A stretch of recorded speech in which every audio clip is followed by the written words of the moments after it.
کیا یہ کہتے ہیں کہ اسے جنون ہے؟ نہیں، بلکہ وہ ان کے پاس حق کو لے کر آئے ہیں اور ان میں سے اکثر حق کو ناپسند کرتے ہیں۔ اور اگر معبود برحق ان کی خواہشوں پر چلنے لگے تو آسمان اور زمین اور جو ان میں ہے سب درہم برہم ہو جائیں۔ بلکہ ہم نے ان کے پاس ان کی نصیحت کی کتاب پہنچا دی ہے اور یہ اپنی کتاب نصیحت سے منہ پھیر رہے ہیں۔ کیا تم ان سے تبلیغ کے صلے میں کچھ مال مانگتے ہو؟ تو تمہارے پروردگار کا دیا ہوا مال بہت اچھا ہے اور وہ سب سے بہتر رزق دینے والا ہے، اور تم تو ان کو سیدھے راستے کی طرف بلاتے ہو۔ اور جو لوگ آخرت پر ایمان نہیں لاتے وہ راستے سے الگ ہو رہی ہیں۔ اور اگر ہم ان پر رحم کریں اور جو تکلیفیں ان کو پہنچ رہی ہیں وہ دور کر دیں تو یہ اپنی سرکشی پر اڑے رہیں اور بھٹکتے پھریں۔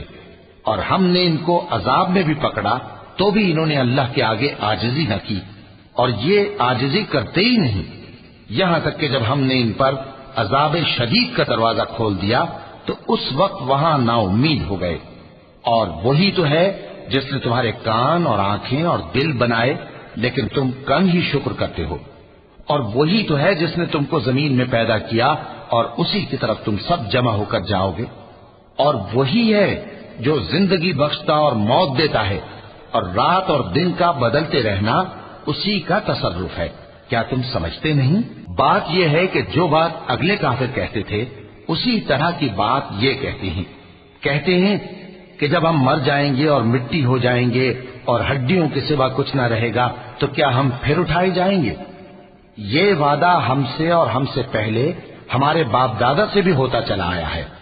اجی یہ تو صرف اگلے لوگوں کی کہانیاں ہیں۔ کہو کہ اگر تم جانتے ہو تو بتاؤ کہ زمین اور جو کچھ زمین میں ہے سب کس کا مال ہے؟ جھٹ بول اٹھیں گے کہ اللہ کا۔ کہو کہ پھر تم سوچتے کیوں نہیں؟ ان سے پوچھو کہ 7 آسمانوں کا کون مالک ہے اور عرش عظیم کا کون مالک ہے؟ بے ساختہ کہہ دیں گے کہ یہ چیزیں اللہ ہی کی ہیں۔ کہو کہ پھر تم ڈرتے کیوں نہیں؟